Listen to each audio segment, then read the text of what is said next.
Today in Aetherdrift, we get our Rakdos Gerahulk in a card that just might make Goblins a real deck in Standard. Let's break them down. Hello everyone, it's Seth, probably better known as Aetherdrift, and it's time for one final daily dose of Aetherdrift spoilers. So today is the last official day of spoiler season, but I actually just looked at the number crunch. As of my recording of this video, we have literally every mythic from the set, and we're only missing 2 rares. So if something crazy pops up for tomorrow, I'll cover it, but I'm guessing this is most likely gonna be our final spoiler video for the set. The good news is there is still a ton of Aetherdrift to come. Next week we'll have early access so we can start checking out the new decks, and there's going to be tons of podcasts and gameplay showing off the new cards, so keep it in mind that's going to be coming up in the future. Before we get to today's cards, a couple of quick reminders. First, if you need any of these cards, you can pre-order them from our sponsor Card Kingdom over at cardkingdom.com/MTGGoldfish. Second, to keep up on all the latest previews throughout the day, you should head on over to mtgpreviews.com. Anyway, let's talk, most likely for the last time, about Aetherdrift. First up today, we get our final mythic from Aetherdrift, our Rakdos Gerahulk, Coalheart Gerahulk. So Coalheart Gerahulk, double black, double red, and 1, so 5 total mana for a 5/4 Menace Death Touch artifact construct, and then when it enters, you can put target creature with mana value 4 or less from a graveyard on the battlefield under your control with a finality counter on it. It gains Menace and Death Touch and Haste, and then you gotta exile it at the beginning of your next end step. It's kind of funny that they put multiple layers of protection on making sure that what it reanimates goes away. Not only do you get a finality counter, so if it dies in combat or if it gets killed, it goes to exile, but then it just exiles itself on your end step anyway. So Coalheart Gerahulk, it's an interesting card. I feel like this card might actually be pretty powerful in the right deck. If you think about what it is, it's like kind of like a Goryo's Vengeance. I know it hits non-legends, but only hits 4 mana value or less, but still a way to reanimate something with haste, or like a super upgraded Beduvian Atrocity, which needed an upgrade. That card was pretty underpowered. So what do we do with Coalheart Gerahulk? And I think the way you play this card is this is the top end of some sort of like mid-range or aggro deck. Think of Rakdos aggro in Standard. You already are probably playing Fear Missing Out because it's a good card. Maybe you're playing Charming Scoundrel. These ways to fill your graveyard, and then you just loot away a Shieldred or a Biza or Screaming Nemesis, play the Coalheart Gerahulk, you get a 5/4 mana Death Touch, you get another one that smashes in for some damage for a turn. So I could see this being nice top end for some sort of like aggressive Rakdos mid-range deck or Rakdos Delirium deck that already wants to be filling the graveyard for other reasons. On the other hand, it's not really a reanimator card, right? Even though it reanimates from the graveyard, for less mana, you can just zombify a Troxa. For the same amount of mana, you can Cruelty of Gix and get an Natalia or a Velgavoth or whatever. So if you're trying to play the reanimator strategy, typically you want to be reanimating big things that are more than 4 mana value. So that's why I think this card's probably more like a value play as the top end of an aggro or mid-range deck rather than a reanimator card. The other cool thing you can do with this card, and this is definitely like jank combo against the odds mode, but it can kind of do Garuda combo things. I don't know if you've ever seen Garuda combo, but the idea of Garuda combo is you play Garuda, it mills 4 cards. You hope that you mill an even mana value clone, and it just copies Garuda, and then you do it again, and you do it again, and you do it again. Coalheart Gerahulk can kind of do the same thing.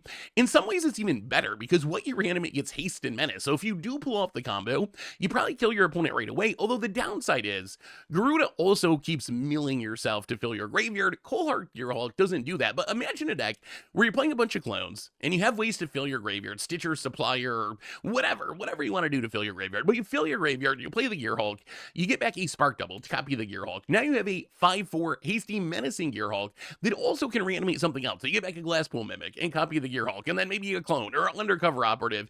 With enough clones, you do just win the game right away by copying the Gerahulk a bunch of times and giving everything haste. So again, this is probably against the odds, and it's probably just worse than Garuda because Garuda does the hard work of filling your graveyard by yourself. In a Garuda deck, you don't even have to really worry about filling your graveyard. You just let Garuda's trigger do it. But in a Coalheart Gerahulk deck, you really got to make sure you can fill the graveyard in some other way for the clones. But it still seems super funny when it comes together. As far as older formats, the one deck that I think could play this card, and it probably won't because 5 mana is a lot, and I'm not sure it's that strong, but it would slot right into something like Rakdos in Pioneer. If you look at Rakdos in Pioneer, it's the #1 deck in the format, and the core of that deck is cards like Blood Tithe Harvester that makes a blood token that can loot away a card. Fear Missing Out loots away away a card. Fable the Mirror Breaker double loots away a card. So I could see playing like a copy of this on the top end, and you just like play it and get back Blood Tithe Harvester and kill something, or get back his Shieldred and get in some damage. So maybe that could work. Again, I don't think it's necessarily going to be powerful enough for Pioneer, but it would fit into the shell. I could definitely see trying a copy or two as the top end. If it was less mana, I think it would be really effective. I'm just not sure if Pioneer Rakdos actually wants to play a 5-drop. As far as Commander is concerned, I actually think this card kind of sucks. Outside of Garuda combo shenanigans, which does sound hilarious. If you want to reanimate something in Commander, you just have so many options. You have Reanimate, Animate Dead, Persist.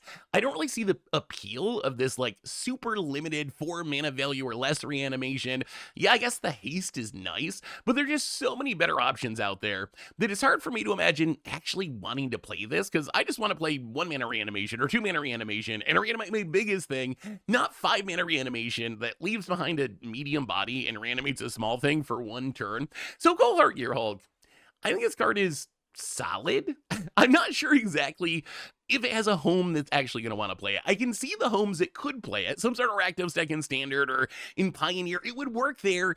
Is 5 mana a deal breaker? I don't know. Worst case, we're going to have to try to build a combo deck around it, because it does seem like it should be super funny when it pops off. Next up, we got a card that makes me think that Goblins might just be a real deck in Standard in Howlsquad Heavy. So Howlsquad Heavy, 2 mana for a 2/3 with Start Your Edges. Gives your other goblins haste. At the beginning of combat on your turn, you make a 1/1 red goblin creature token. That token attacks this combat if able.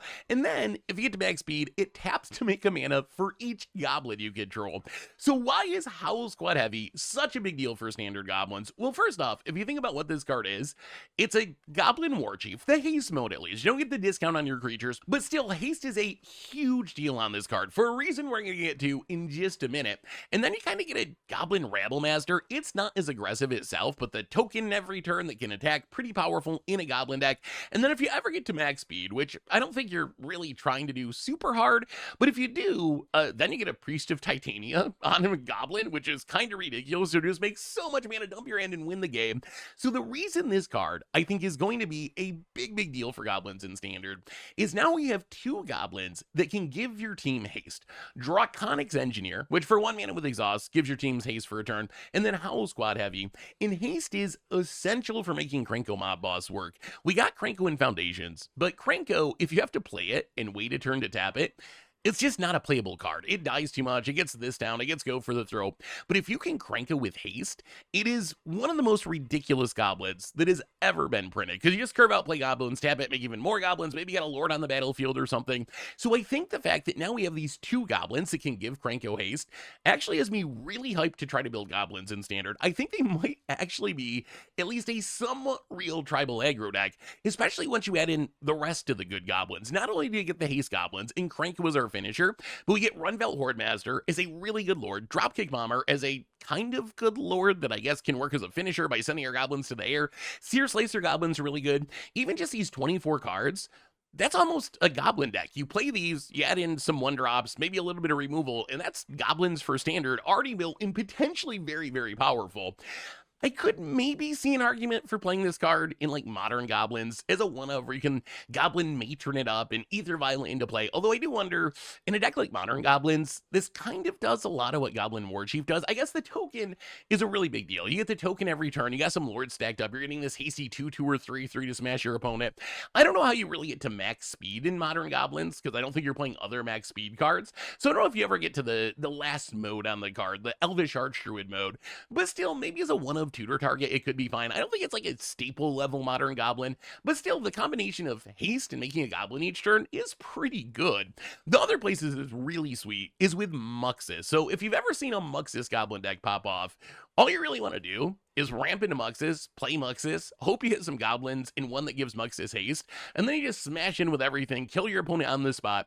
I think because Howlsquad Heavy gives everything haste, you probably play this like a staple in Muxus stacks. With this and Goblin War Chief, the odds of hitting haste with Muxus goes up quite a bit, and this is just a fine goblin on its own anyway. So in maybe like Timeless or Historic Goblins or Legacy Goblins, formats with Muxus, this card goes way up in value just because Muxus really likes haste. In Commander, I think you play this card in literally every Goblin deck. Like, Kranko, Muxus, Grenzo, I don't care if you're a Goblin tribal deck, just giving your entire team haste is so good in Commander. So I think you just play this, and who knows, if the Commander game goes long, maybe you actually get to max speed, and if you get to max speed, this card becomes one of the best Goblins that has ever been printed. So Howlsquad Heavy, I think this card might actually have a big impact on Standard. Maybe I'm overrating the potential of Goblins, but when I just look at the deck on paper, it looks like it might actually be super strong, and Howlsquad Heavy is a big reason why. We also got a new Oviya, an Oviya Automech Artisan. So a 4-mana 1/2 legendary human artificer.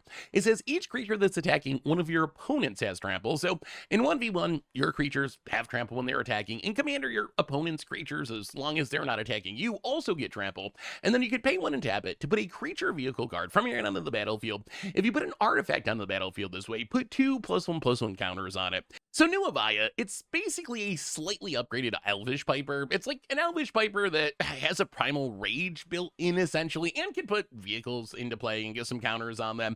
Also kind of reminiscent of Kona. Actually, Kona makes me skeptical this card's going to be good. We know the Elvish Piper isn't really good enough. It just is too slow. It dies too much. I thought Kona might be the Elvish Piper that was actually playable, and we've played it in some sweet against the odds style decks, but it hasn't really caught on. Kona, the power is, if you got vehicles or a way to tap it, you can do this the turn it comes into play. Oviya's still going to have summoning sickness, so you still got the Elvish Piper problem of playing it and waiting a turn to actually activate it. I don't think the upgrade of putting a vehicle into play or getting trample is enough to really change the equation.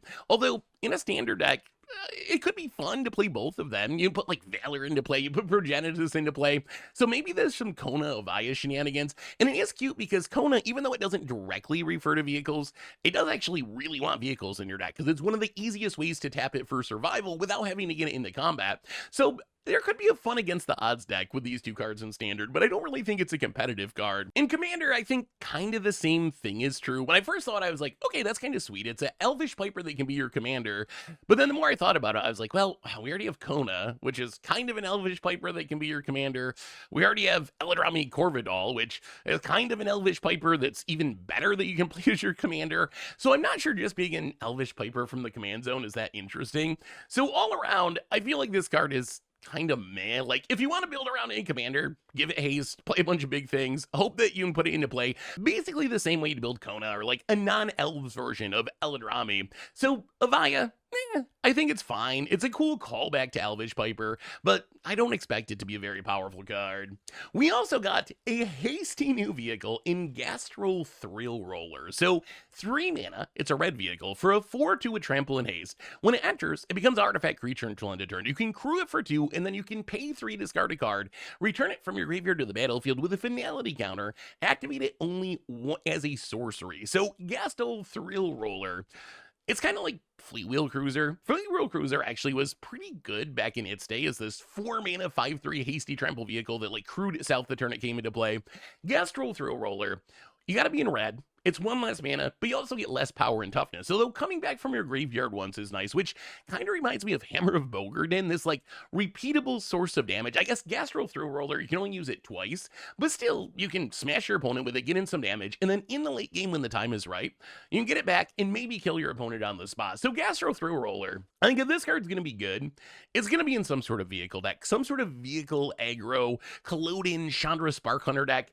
I'm not really sure how strong that deck will be. I don't know if vehicles are going to be good this time because there's such a big focus of the set, or if it's going to be kind of like Kamigawa or the last time we had vehicles where there was a lot of sweet vehicles in Kamigawa.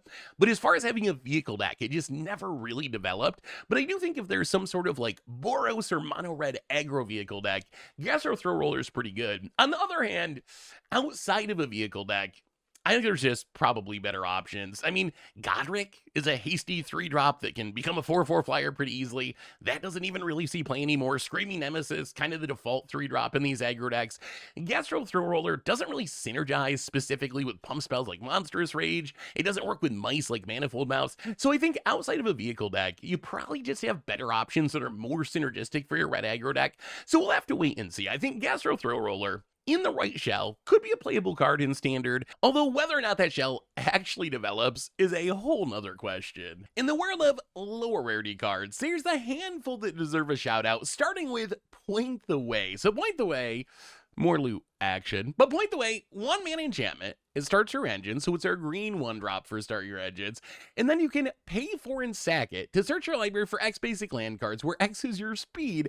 Put those cards on the battlefield tapped, and then shuffle. So point the way is intriguing to me. Obviously, at max speed, this is a great ramp spell. Ramping 4 lands for 5 mana, that's enough to even get me to play basic lands. Like, it is really, really strong. The problem with this card is, if you don't have max speed, it's going to be really clunky off the top in the late game. So I don't know how good it's actually going to be. If you're paying 5 mana to ramp a land, the card's horrible. Even 2 lands, it's horrible. You really got to be speed 3 or ideally max speed for it to really be worth playing. If you're getting, like, open the way amount of lands out of this, it's absolutely absurd. But are there enough other start your engines cards that this card is going to work in a commander deck? I don't think it's going to be a standard card, but in a commander deck, if you have this in your opening hand, it's going to be great. But if you don't have it in your opening hand and you're not a start your engines deck, it might be too clunky to play. So I think this card, if you're built around start your engines, absolute staple. Like, if that's the theme of your commander deck, I would play this as a ramp spell and even add more basic lands into my deck specifically to make this card work. Outside of max speed, though, I'm a little bit skeptical that it's going to be consistent enough to beat out the other options. We also got Broodheart Engine. So a 2-mana Golgari artifact that's at the beginning of your upkeep, surveil 1, and then you can pay 4 and tap it and sack it to reanimate a creature or vehicle from your graveyard only as a sorcery. So Broodheart Engine, I actually kind of like this card. It's not super great at either thing that it does. Technically, it's 6 mana reanimation, it's 2 mana surveilling, but it reminds me like of Vel'Gavas Faithful is this permanent that can reanimate something, but it's also essentially search for his content. Like, it never flips, but I don't know if you've ever played with search for his content. Just having a search for his content on the battlefield feels really, really good. Like, you're able to control your draws, you can fill your graveyard, and it's one of those cards that kind of snowballs with itself, right? The stuff that you mill over with surveil, you can then later reanimate with its second ability. So I think this could be a playable card.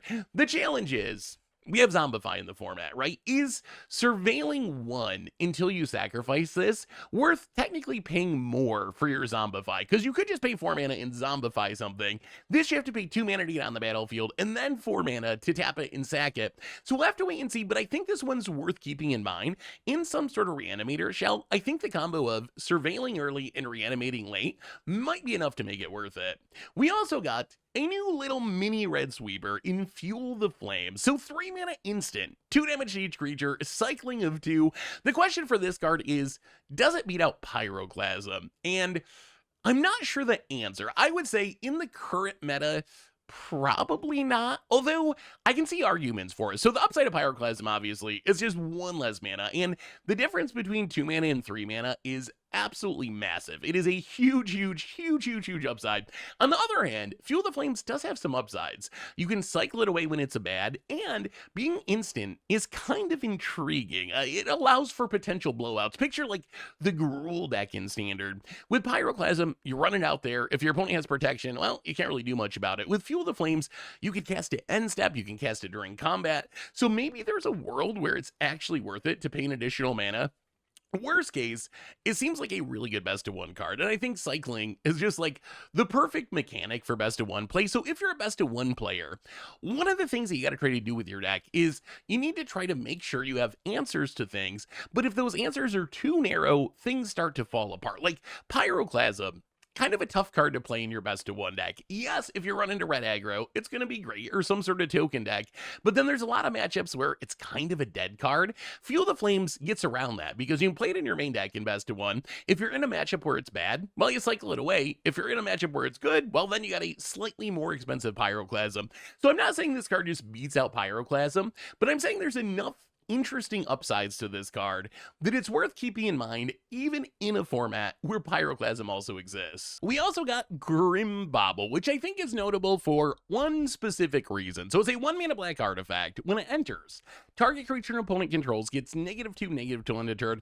Then you pay 3, sack it to surveil 2. So why does this random little 1 mana artifact matter? it's probably pretty good in the Self-Bounce Pixie style decks, the This Town Ain't Big Enough deck. So I don't think this replaces Nowhere to Run. It's only -2/-2, but it's a 1-mana artifact. It's perfect for bouncing back to your hand with This Town, and it's really good against aggro. Not only does it kill most aggro threats for just 1 mana, but it's especially good against the red threats like Heartfire Hero, Cacophony Scamp, because giving them -2/-2 shrinks them so they don't actually deal damage with their death trigger. So whether this is a main deck card or a sideboard card probably depends on the meta, right? Like how much aggro is there, how much does this kill? But I would be surprised if this didn't at least serve some purpose and have some role in the Dimir and Esper Self-Bounce Pixie style deck. So kind of scared to see those decks getting better and better and better. Who would have thought Standard would be dominated by This Town Ain't Big Enough? But this does seem like another really good card in the deck that's already at the top of Standard. Of course, we also have some draft chaff that you can check out over on MTGPreviews.com, although a couple of these cards are kind of interesting. Rover Blades, not a good card, but it is a cool card. It's an equipment and a vehicle, which we've never seen before. So 3 mana for a 2/2 double strike vehicle, but then you can also equip it for 4 to give equipped creature double strike. So I don't think this card's actually going to see play, but seeing equipment and vehicle hybrid is kind of neat. The other card that intrigues me is Push the Limit. So this might be a good against the odds card. 7 mana red sorcery. Return all amounts in vehicle cards from your graveyard to the battlefield. Sack them the beginning of the next end step. Vehicles you control become artifact creatures until end of turn, so you don't got to worry about crewing your vehicles. And creatures you control gain haste until end of turn. So essentially, you animate all vehicles and mounts. You give everything haste. If you want to saddle the mounts, you still do need to saddle them, but they're going to get haste anyway, so you just attack with them. So in theory, if you get enough mounts and vehicles in your graveyard, this just reanimates everything, turns the vehicles into creatures, kills your opponent on the spot. So it could be a cool, like, self-mill vehicle mount payoff. So maybe it's worth an against the odds episode. Also worth mentioning, gonna want to check out MTGPreviews.com tomorrow, even though this is our last spoiler video for the set. We'll get a bunch of commons, a couple of uncommons tomorrow. So tomorrow, once the full set's out, you'll be able to see it all and sort it and filter it and all that good stuff over at MTGPreviews.com. Anyway, that brings us to the end, not only of our daily Aetherdrift spoilers for today, but I think for all of spoiler season. Like I said in the intro, if the last rare or two that comes out is super exciting, I'll do a video on it tomorrow, but otherwise, I think this wraps it up. So now that we've seen almost the entire set, where are you at with Aetherdrift? What are you building? What are you hyped for? What do you think about this set? Make sure to let me know in the comments. And as I mentioned before, even though we're done with spoilers, we're going to have some top 10 podcasts coming up for Commander, for constructed formats, gameplay, all that good stuff. So that's going to be coming up in the near future. So until then, thanks for hanging out this spoiler season, everyone. Y'all are awesome. I love y'all. And I'll be back in a month or so with some spoilers for our return to Khans of Tarkir. So until then, have an amazing day, and I will talk to you soon. Looking for even more magic? We can find yesterday's spoiler video here, or maybe check out the Against the Odds, where we played 52 Surveil Lads in Standard.